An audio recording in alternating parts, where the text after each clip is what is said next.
Hello guys, so nung nakaraan nagturo ko sa inyo kung paano ba makamura sa pamamagitan ng PC Game Pass. Tapos may nakita ako guys na nagbebenta ng app na to, na hindi ko nasasabihin guys yung app no, kasi alam niyo naman yung meaning ko. Pag sinasabi kong hindi ko pwedeng sabihin, ay alam niyo na ibig sabihin nun. Pero sa app na to guys, makaka-download ka ng mga Steam games, unlimited, so wala ka nang babayaran pag nagda-download ka sa pamamagitan ng app na to. So sabihin ko na sa inyo guys yung mga requirements para maka-download ka ng mga libreng Steam games. So unang-una guys, kailangan mo ng Steam account. So yung Steam account mo ngayon, pwede na yan. So sa tingin ko hindi naman siya nababan kasi ang app at yung activation code niya is 1:1. So ibig sabihin nun, kung in-install mo siya sa laptop mo, dun mo lang siya pwedeng gamitin. Tapos kung i-install mo siya guys sa another handheld o sa another laptop, kailangan mo ng panibagong activation code. Kaya ang binili ko dito ay dalawang activation code kasi mas mura activation code niya guys. Okay, mamaya sabihin ko sa inyo guys kung magkano. So kung wala ka pa guys Steam account, so i-type mo lang sa Google Steam sign up, tapos ito, yan o, create account. Yan, so pwede ka na guys mag-create ng account dyan. Continue mo lang yan, next mo lang yan, alam mo na rin naman kung ano gagawin dyan.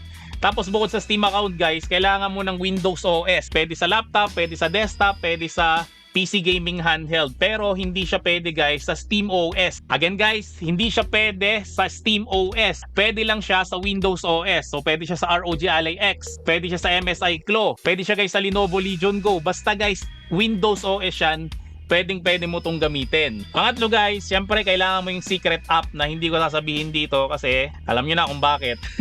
Bukod sa secret app na yun guys, syempre kailangan mo yung activation code. So yung activation code na yun guys, nabili ko siya ng 700 pesos. Tapos pag dalawa guys ang bibilin mo, 1,000 pesos lang yung dalawa na. So parang mahal no, 700 saka 1,000 pesos. Guys, mura na yon. Kung namamahalan ka pa doon, ewan ko na lang kung ano pa yung mura sa'yo. Kasi guys, ang isang game sa Steam, yung 1,000 mo, walang masyadong mabibili yan. Pero ito guys, halos lahat ng games sa Steam ay mada-download mo ng libre na lang. Then syempre, ang last na kailangan mo ay kailangan mo syempre ng internet para makapag-download ka ng game. Yung secret app guys, saka yung activation code, syempre hindi ko sasabihin sa inyo dito. Kung gusto nyo rin guys bumili, dito ako bumili no. So ilalagay ko dyan yung kanilang page sa FB. So i-PM nyo lang sila dyan. So tulad nya guys, bumili lang rin ako dyan para nga guys matesting ko kung okay ba tong app na ginagamit nila. Ito guys, gumawa ka ng bagong Steam account dito. Ayan o, pangalan Gadget Syndrome 123. Makikita nyo na yung library ko, walang laman. Ayan o, wala akong binili. Ayan o, view my profile. So wala talaga siyang laman, wala akong binili. Pero lalagyan ko to ng maraming games. So again, hindi ko ipapakita dito kung paano ba siya lagyan ng games. Ang magtuturo sa inyan ay yung bibilan mo ng activation code at syempre nung secret app nga. Okay, pero ito, pakita ko lang sa inyo na nag-work siya. So gawin ko ngayon guys, so lagyan ko muna siya ng game. A few moments later. So yan guys, lagyan ko na siya ng mga games. So nilagay ko Metal Gear Solid na Snake Eater. Ito, bagong-bago to, di ba? Tapos itong Dead Rising, tapos yung tatlong Darksiders. Ito na lang muna install ko para mabilis lang tayo, no? Kasi yung Metal Gear Solid, sobrang laki ng file nun. Ito, 12 gig lang, no? So click ko lang tong install. Tapos click ko lang again guys yung install. Yan, so makikita nyo guys na parang sa Steam Deck lang rin siya. Yan, so i-record ko na lang through cellphone kasi nagko-close. Yan, so pakita ko ulit sa inyo guys ha. Ayan o, Darksiders 2, ito yung 3, ito yung 1, tapos ito yung Dead Rising, tapos itong Metal Gear Solid, no. So siguro mamaya ako nito do-download kasi masyado siyang malaki. So ito na, da-download na natin to. So click ko na tong play. So minsan guys, may mga lumalabas na yung .NET ng Microsoft, no. So sundin mo lang guys yung instruction doon kung paano ba install yon. Sobrang easy lang naman install nun. Yan. Okay, nice. Yan, so ito na guys, nagpi-play na siya, no? So i-start lang natin yung game. Oh, nice. So kanina tinry ko rin kasi ito sa MSI Claw, no, nakakatuwa oh. So ibig sabihin pala, nagsisync pala siya. Yung save game mo nagsisync sa Steam. Pero yung mga games na dinownload mo, kailangan mo siyang i-download by device. So ganun pala siya, no? Okay. So ngayon ko lang rin kasi lalaman no? Kasi nga, nabasahin ko sa inyo, dalawa yung binili ko na code, no? So isa sa MSI Claw at syempre yung isa ay para dito. Okay, ano? So tingnan ko nga ulit. So nagsisync pala siya, no? Nagsisync yung save game. Galing ah. Yan, so continue ko lang. Eh, dito nga, oh. Dito ko nga siya iniwan kanina, oh.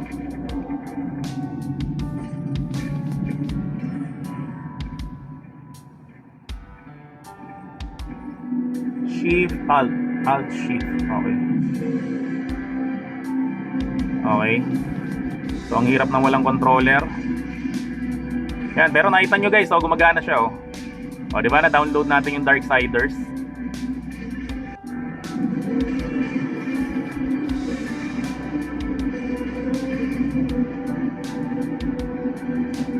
ng control. Keyboard, di na ako sanay na ako sa gamepad. Yan, nice.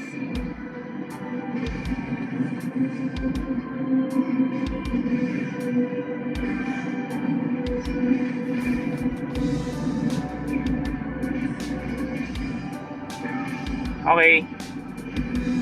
So ito naman guys yung MSI Clo ko, yan o, nakita nyo. Ang dami ko ring game dito, yan o, mga dinownload. So ito nga guys, so nag-sync na yung Darksiders 2, syempre Darksiders 3, 1, Cyberpunk, Bugsnax, and so on, yan o, Last of Us guys, o, God of War, itong mga Hero Academia, yan o.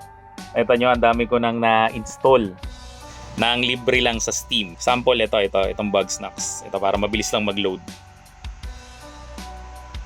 Lamig dito, naghahamog.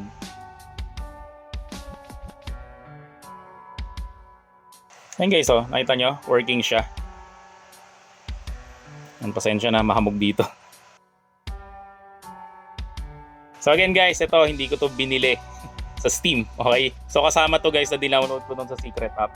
Malolobat na ako kasi kanina pa ako nagda-download dito eh. So ayan guys, nakita nyo gumagana yung Darksiders, pero hindi lahat again guys ng games ay gumagana, no? So ito, tingnan natin dito. Halimbawa itong Super Robot Wars na to, yan, no? So kapag sinelect nyo siya, huwag nyo siya i-click guys, ay select nyo lang siyang ganyan, no? Tapos makikita nyo dito guys, pag may nakalagay na Denuvo, ibig sabihin yan guys, hindi nyo pwedeng i-install yan. So may install nyo yan, pero hindi nyo siya malalaro. So ano pa guys yung mga sample lang hindi nyo pwedeng install? May mga separate launcher pa guys, no? Kamukha ng EA Games, ng Ubisoft Games, ng Epic Games, ng Rockstar Games guys. Yung mga yun guys, hindi mo rin siya pwedeng install. Pero guys, halos 99% naman guys ng mga games sa Steam ay may install nyo, no? So testingin nga natin, halimbawa yung God of War. So i-select mo lang siya na ganyan, ayan, ay tatapat mo lang yung mouse mong ganyan. Tapos makikita mo dito na wala namang siyang nakalagay na anything. Ibig sabihin nun guys, ito pwede mo tong i-install. Itong God of War Ragnarok yon, so pwede mo rin siya guys i-install. So tingnan pa nga natin yung iba pa. Halimbawa Last of Us. So Last of Us Part 1, so may nakalagay siyang ganito. Tingin ko hindi siya pwedeng install. Ito naman guys, Last of Us Part 2 Remastered. Ito pwede tong install. Yan, so good news, pwede ang install. Then ito, Story of Season. Paborito to ng asawa ko ito. Na-install ko na rin to, no? Kasi wala siyang nakalagay dito.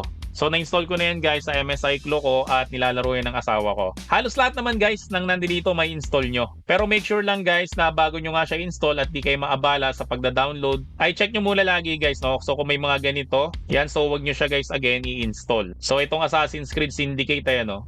May nakalagay Ubisoft. So wag nyo rin to guys i-install kasi may install nyo nga yan pero hindi nyo malalaro yan. So kung may mga tanong kayo again guys, no, i-PM nyo na lang yung page na pina-flash ko dyan sa screen, no? Wag ako yung tanongin nyo kasi bumili lang rin ako dyan. So again, ang bili ko is 700 pesos ang isang account. So kapag dalawang account guys is 1,000 pesos. So recommended ko guys again na dalawang account yung bilin mo para nga guys ma-install mo sa laptop at syempre sa handheld mo. Kasi nakita natin kanina sa Darksiders na yung save game siya is nagsisync pero yung game niya mismo guys ay hindi siya nagsisync, no? So kailangan mong guys i-install sa laptop mo.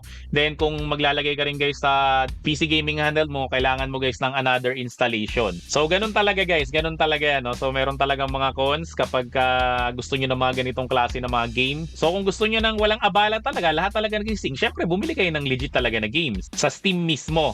Eh, yun rin naman yung suggestion ko, no? Kapag nagustuhan nyo isang game, bilhin nyo guys mismo sa Steam. Sabihin na lang natin na ginagamit natin tong secret app na to para matesting muna natin yung mga game bago natin bilhin. So, sana nag-enjoy ka sa video na to at sigurado ko guys, no, mas mag-enjoy ka kapag nag-i-install ka na. So again guys, i-PM mo lang sila yung pinagbilan ko rin nito. Huwag ako guys yung tanungin nyo, no? So i-disable ko yung comment section dyan. Kasi nga guys, alam nyo naman kung ano ibig sabihin.